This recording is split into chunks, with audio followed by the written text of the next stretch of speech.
that what these videos were was fake news, effectively, that they weren't what they purported to be and that they were being tweeted by a vile hate group? I did not know they, to this moment, have been proved to be fake. Have you done an investigation of the Dutch boy being kicked by the Muslim? The tweet said it was a migrant Muslim, and there is absolutely no evidence found that it was either a migrant or a Muslim. Do you know that he? So, okay, this is the old. No, this is the old. Okay, so it's the usual. You have no evidence for what you tweeted. Okay, fine. No, that isn't proving it false. We've established if you produce evidence that it's false, evidence. I will be happy. We have established that you have no evidence. You were the one who was tweeting it.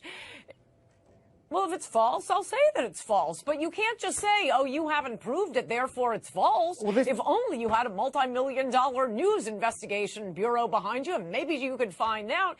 But no, this idea that we won't count how many Muslims are committing crimes, we won't count how many immigrants are committing crimes, and therefore we're off the point now. Don't worry about that. Says anything about it. Why does this matter? Can you explain to Ann Coulter why it matters that the president is tweeting this stuff? Look, these people have scant regard for facts. They don't ever fact-check their stuff. I think it's appalling. It's unacceptable. It shouldn't go unchallenged. And the thing is, these kind of things have consequences. So, I mean, yesterday in the House of Commons, we launched Islamophobia Awareness Month. And every time these kind of things happen, you hear of hijabs being ripped off girls. You hear of, you know, even grandfathers coming home from the mosque at midnight. In some cases, you know, we've had deaths from these. Britain bans hate preachers. Have consequences. Britain bans hate preachers. It's banned people from America in the past. Yeah.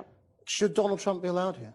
No, he shouldn't. And already that visit has been downgraded. It was going to be a state visit. It's now going to be a visit. Whatever it is, we shouldn't be rolling out the red carpet, any coloured carpet. Even if he comes on a visit, he will still be in Downing Street. He'll still be flying the flag. It's completely unacceptable. This man is noxious, and his presence in this country is not conducive to harmonious race relations. And Coulter, you see the reaction here. The truth is that this is exactly what you want in America, though, isn't it? Because Donald Trump was tweeting this for his own immigration campaign in America rather than the effect in Britain. No, the same way you're commenting on American politics right now. Every once in a while, Americans are interested in what's happening in Britain. I don't think it is about his domestic politics. Again, you haven't established this is untrue. It certainly seems to be true. We are in the middle of an avalanche of massive violence by Muslims screaming out Allahu Akbar. Certainly, I'm not in favor of hijabs being ripped off, but I think it's a little bit worse to be blown up in the tube or shot up at nightclubs in New York, be running down pedestrians. I mean, look, this has the ring of truth. It's not like it was a video of monkeys performing open heart surgery.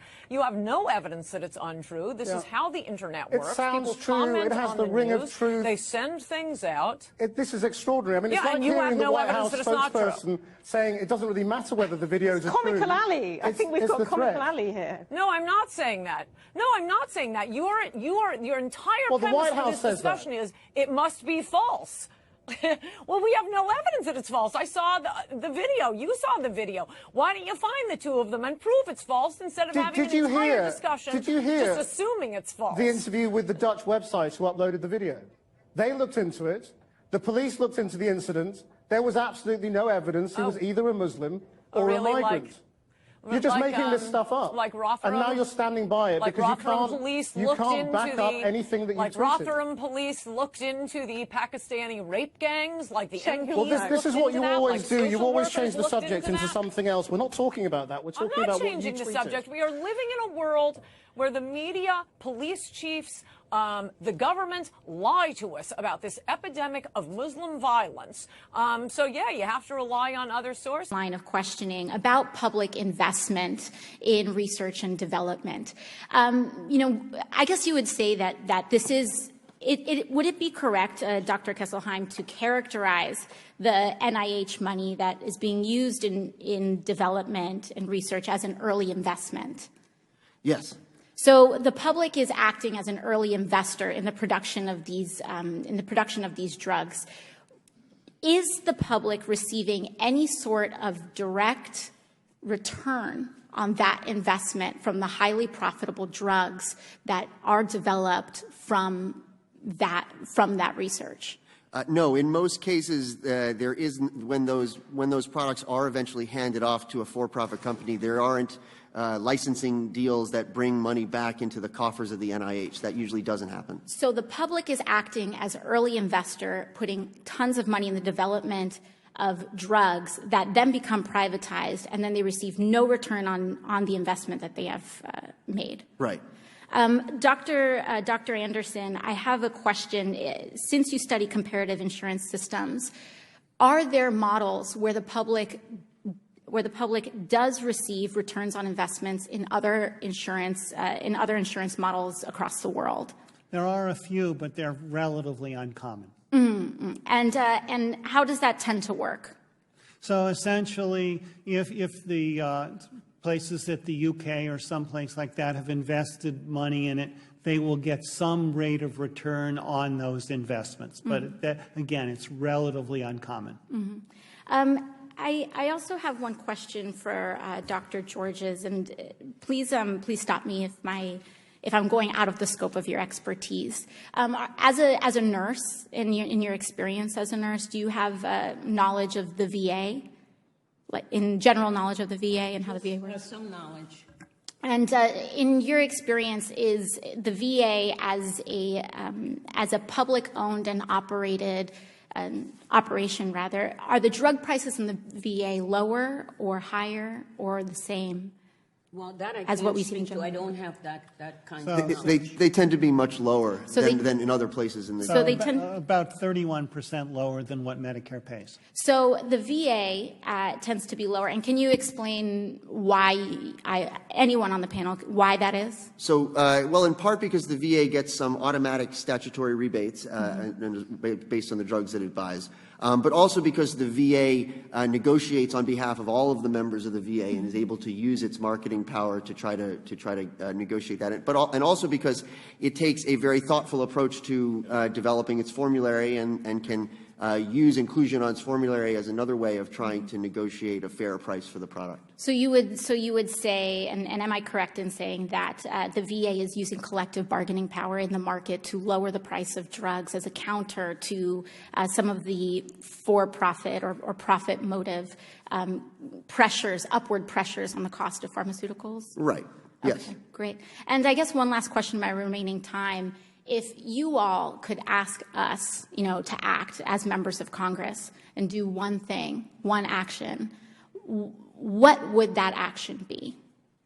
So I think, for me, it's external reference prices. And that's something that President Trump has proposed in Medicare Part B, to pay 126% of what the other countries do. I'm not sure I would agree with the countries that he chose, but essentially to pay 123%. If right now in the Medicare Part D, which is most of the money, we pay about 3 to 4 times what other countries pay for the same drugs. I don't think we can bring it down to what they pay or 126% of it, but we could bring it down a lot. I tend to think external reference pricing is not a good idea, and I think that what we should do is actually get our own house in order and negotiate and try to evaluate the value and comparative and cost effectiveness of drugs better in the U.S. and try to determine what the right price is for U.S. patients rather than relying on what the prices are in other countries. But if I could say one thing that we could do, I think it would be to, again, try to develop a system where the government could try to identify what the fair price is for a drug and what are reasonable prices for the drug based on the value that the drug provides to patients, and then use that to negotiate with the pharmaceutical manufacturer to try to get a more effective price that we provide. We in AARP would like you to have HHS be allowed to negotiate lower drug prices on behalf of Medicare beneficiaries. Thank you. Thank you all so much. Thank you very much. Mr. Thank you. Chair, Ms. Presley. Thank you, Chair. Representative O'Neill, I'm just wondering, as a union member for a long time, and I've also gotten an opportunity to work in the private sector, and I'm curious to know if you know of any employer that has a provision where they decrease pay for employees, I find that a little strange, and so I just wanted to know where that thought comes from, and if you know where an employee gets their pay decreased. Representative O'Neill. Thank you, Madam Chair. Well, I was a business owner. I recently sold my share, so I don't own it anymore, but there are plenty of businesses out there, especially those that depend on employees' productivity, like I was in the trades. So I owned a company that was a tile setting company, and if we didn't get out there and do the work, and if I didn't have highly productive employees, they were paid based on their productivity. So if they had issues, it is very possible that their pay would reflect those issues. If they were on probation for something, for some sort of violation, that could be coordinated with a pay reduction. It's something that businesses do all the time, and it could be the step before someone is actually fired. So it's an important thing, and it gets people's attention, when they see it in their paycheck that their performance does not meet the standard. Representative Omar. Hudson, I think did you have something? Madam Chair. Mr. Hudson. Was there a question for Mr. Hudson? No, I think he was saying that he wanted to add something, so I didn't know if he had something to add. Mr. Hudson, is there a response to the question? Do you have a response to that question? Madam Chair, yes, ma'am. Are you saying that you aren't aware of any businesses that decrease pay? Because that was the question. Madam Chair, I think what Chair O'Neill perhaps could be referring to, there are some instances where the pay structure is different. So for an example, she had indicated that she had come out of the towel industry. I'm not sure if these were commissioned employees who may have been on like an 80-20 split. In that instance, there is a situation where a pay might be reduced. Or if we have a supervisor who perhaps had a performance improvement issue or a behavioral concern, and we demoted this supervisor, that is an instance where pay might be decreased. But just an employee who has not been under some sort of performance improvement program, having their pay reduced, I've never heard of that.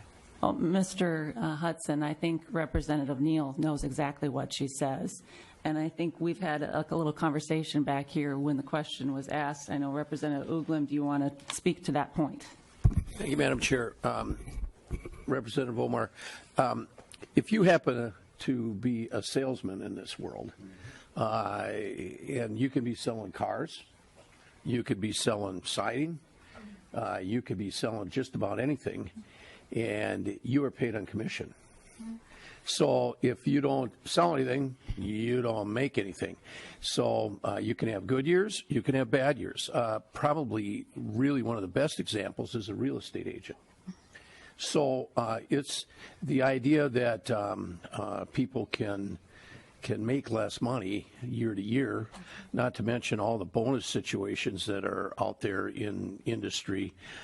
It happens. It happens a lot. It doesn't necessarily happen, here in the public sector, but it's pervasive and very, very common in the private sector. Thank you. And I'd like to add that in the private sector as well, people, if they are not performing at their job, get demoted, and with that demotion comes a pay cut. And that's not even related to being in a commission position. That's just in a regular position as well. Representative Omar.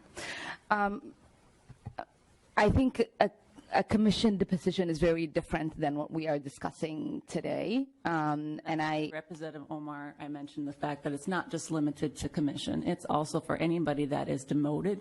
So you can be in a regular job, not part of a commission situation, but if you're failing to perform, you'll get demoted, and then you get a pay cut with it. So I just want to make sure that that's clear. So I know Representative O'Neill has that experience having owned a business, and so I think she was speaking to that. Is that anti-Semitism has no place in the United States Congress. And Congressman Omar is terrible what she said. And I think she should either resign from Congress or she should certainly resign from the House Foreign Affairs Committee. What she said is so deep-seated in her heart that her lame apology, and that's what it was lame, and she didn't mean a word of it, was just